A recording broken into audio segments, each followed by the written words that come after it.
Personally അയാളോട് ഞാൻ deal ചെയ്ത ഒരാളെന്നുള്ളതിൽ പറയുകയാണ്. അങ്ങനെയുള്ള കൃത്യമൊന്നും അയാൾ ചെയ്യാൻ വഴിയില്ല. ഇന്ദിര സുനി എന്ന് പറയുന്നത് പൾസുനി എന്ന് പറയുന്നവൻ അവിടെ വന്നെന്നും അവിടുത്തെ എല്ലാവരുടെയും ഡാർലിംഗ് ആയിരുന്നെന്നും ഒക്കെ പറഞ്ഞുകൊണ്ടൊരു റൈറ്റപ്പ് വന്നു ആ സമയത്ത്. അപ്പോൾ ഞാൻ എൻ്റെ പ്രൊഡക്ഷൻ മാനേജറെ വിളിച്ച് പറഞ്ഞു, ഇയാൾ പോയിട്ട് കൃത്യമായിട്ട് അന്വേഷിക്കൂ, ഇങ്ങനെ ഒരുത്തൻ അവിടെ വന്നിട്ടുണ്ടോ. അയാൾക്കെതിരായിട്ട് ഈ നാട്ടിലുള്ള എല്ലാവരും കൂടെ പോയത് വളരെ ശരിയാണെന്ന് എനിക്ക് അഭിപ്രായമില്ല. ഒരേ സമയത്ത് പിന്നെ ഫോണിൻ്റെ ടവറിൻ്റെ കീഴിലാണെന്ന് പറഞ്ഞിട്ട് ഒരാളെ ശിക്ഷിക്കാൻ പറ്റുമോ? ടവറിൻ്റെ കീഴിൽ എത്രയോ പേര് വരും. ഇതേ റീസൺ കൊണ്ടാണ് ദിലീപിനെ കൊണ്ടൊരു സിനിമ ചെയ്തത്. കേസ് കത്തി നിൽക്കുന്ന ആ സമയത്താണ്. അതിനുശേഷം കേസ് ആ സമയത്ത് ദിലീപിനെ വെച്ചിട്ട് ഒരു ആർട്ട് ഫിലിം ചെയ്യാനുള്ള പ്രചോദനം എന്തായിരുന്നു? ദിലീപ് ഞാൻ ആർട്ട് ഫിലിം എടുത്തിട്ടില്ല. Please don't use that time. Sorry. സാറിന്റെ ഒരു നായകൻ നമ്മുടെയൊക്കെ മനസ്സിൽ സാറിന്റെ ഫിലിമിൽ ഒരു ഹീറോ ആയിട്ട് ദിലീപിനെ ഒരിക്കലും സങ്കല്പിച്ചിട്ടില്ലാത്തൊരു മുഖമാണ്. നമ്മൾ ആക്ച്വലി സർപ്രൈസ്ഡ് ആയിരുന്നു അങ്ങനെ ഒരു ചോയ്സ്. എന്താണ് ഞാനങ്ങനെ എനിക്ക് അങ്ങനെ ഒരാളിനെ ആയിരുന്നു വേണ്ടിയിരുന്നത് ആ റോളിൽ പ്ലേ ചെയ്യാനായിട്ട്. അയാളെ ഉപയോഗിച്ചു, അത്രേ ഉള്ളൂ.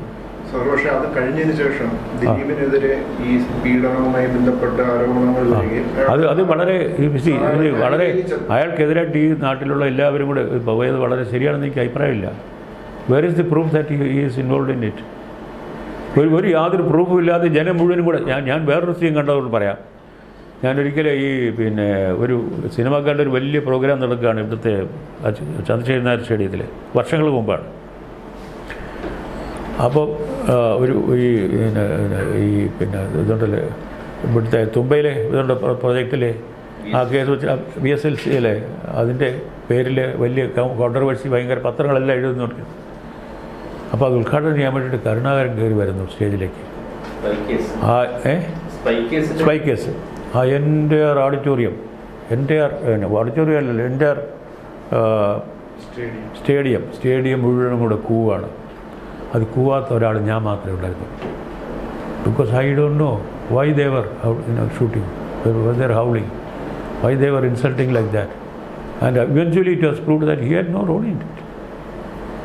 This media is doing that sometimes.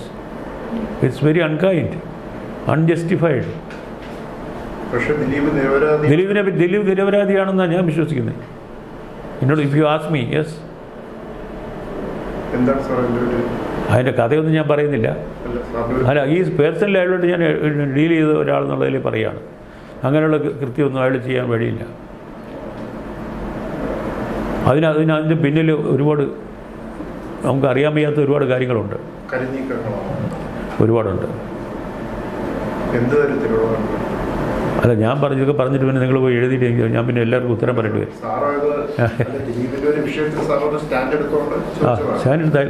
I believe they cannot punish him because there is no proof. There is as long as there is no proof, it is not punishable. ഒരാൾ പറഞ്ഞുകൊണ്ട് മാത്രം ഒരാളെ ശിക്ഷിക്കാൻ പറ്റുമോ? ഒരേ സമയത്ത് പിന്നെ ഫോണിൻ്റെ ടവറിൻ്റെ കീഴിലാണെന്ന് പറഞ്ഞിട്ട് ഒരാളെ ശിക്ഷിക്കാൻ പറ്റുമോ? ടവറിൻ്റെ കീഴിൽ എത്രയോ പേര് വരും. പിന്നെ ഒരു പച്ചക്കള്ളം പോലീസ് അന്ന് പരത്തി. ഞാൻ അതുകൊണ്ട് പറയുകയാണ് അൺട്രൂ ആണെന്ന്. പോലീസ് പരത്തിയ ഒരു പച്ചക്കള്ളം എൻ്റെ പടത്തിൻ്റെ ഷൂട്ടിംഗ് നടക്കുമ്പോൾ പിന്നെ ഇന്ദിര സുനി എന്ന് പറയുന്നത് പൾസുനി എന്ന് പറയുന്നവൻ അവിടെ വന്നെന്നും അവിടുത്തെ എല്ലാവരുടെയും ഡാർലിംഗ് ആയിരുന്നെന്നും ഒക്കെ പറഞ്ഞുകൊണ്ടൊരു റൈറ്റപ്പ് വന്നു ആ സമയത്ത്. അപ്പോൾ ഞാൻ എൻ്റെ പ്രൊഡക്ഷൻ മാനേജറെ വിളിച്ച് പറഞ്ഞു, ഇയാൾ പോയിട്ട് കൃത്യമായിട്ട് അന്വേഷിക്കൂ, ഇങ്ങനെ ഒരുത്തൻ അവിടെ വന്നിട്ടുണ്ടോ. എന്തായാലും എൻ്റെ കാര്യത്തിൽ ഞാൻ കണ്ടിട്ടില്ല അങ്ങനെ ഒരാളെ അവിടെ. ഇവിടെ പറഞ്ഞ് നമ്മൾ ഷൂട്ട് ചെയ്ത ഒരു വീട്ടിലാണ്, അതിന് ചുറ്റും മതിലുമൊക്കെ ഉള്ളതാണ്. അതിനകത്തോട്ട് നമ്മൾ വിടുന്ന ആൾ അല്ലാതെ ഒരാളിനെ അകത്ത് കയറ്റത്തില്ല. അപ്പോൾ ഇങ്ങനെ ഒരുത്തൻ അവിടെ വന്നിട്ടേ ഇല്ല. It is a fake story, planted. ഞാൻ പറഞ്ഞു, why don't you go and make a statement? I cannot do that because you are the production manager, you are no pure knowledge about it. അയാൾ ചെയ്യാമെന്ന് പറഞ്ഞിട്ട് പിന്നെ വിളിച്ച് പറഞ്ഞു, അതേ എന്നോട് പലരും ഉപദേശിച്ചത് പോയി കഴിഞ്ഞാൽ പോലീസുകാർ പിന്നെ നമ്മുടെ പുറകെ വരും, പേടിച്ചിട്ടാണ്. ഞാൻ പിന്നെ പ്രസ് ചെയ്തില്ല, ശല്യം വേണ്ട എന്ന് വിചാരിച്ചിട്ട്. ഇങ്ങനെ ഓരോ കഥകളാണ് ഉണ്ടാക്കിയിരുന്നത് എന്ന് ഞാൻ വിശ്വസിക്കുന്നു. നേരിട്ട് എനിക്കറിയാവുന്ന ഒരു കേസായി പറയുന്നത്. ഞാൻ എന്തുകൊണ്ട് ഇത് പറഞ്ഞു എന്ന് ചോദിച്ചാൽ ഉദാഹരണമായി പറഞ്ഞത്, there have been fake charges. You cannot punish somebody like that. Fortunately, the law is looking for evidence. Sir, ഇതിന് മുന്നേ ഒരു കോൺട്രവേഴ്സി ഉണ്ടായിരുന്നത് ONV അവാർഡ് വൈരമുത്തുവിന് കൊടുത്തപ്പോഴായിരുന്നു.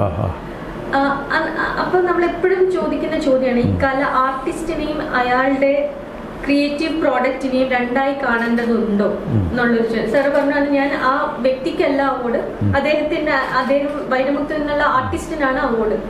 ഇത് രണ്ടും രണ്ടാണോ ശരിക്കും?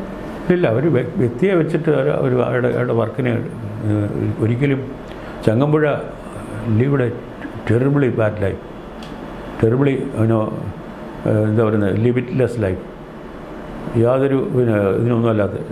ചങ്ങമ്പുഴയുടെ കവിത അത്രമാത്രം മനോഹരമാണ്. Can you ever think about മലയാളത്തിൽ കവിത എന്ന് പറഞ്ഞാൽ ചങ്ങമ്പുഴ വിട്ടിട്ട് നമുക്ക് ചിന്തിക്കാൻ പറ്റുമോ?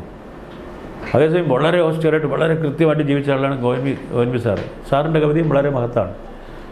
പക്ഷേ you have to separate it from the person. സംശയം എന്താ? ഒരുപാട് വളരെ നാസ്റ്റി ആയിട്ടുള്ള ഒരുപാട് ആളുകൾ വളരെ ഗ്രേറ്റ് വർക്ക് ചെയ്തിട്ടുണ്ട്.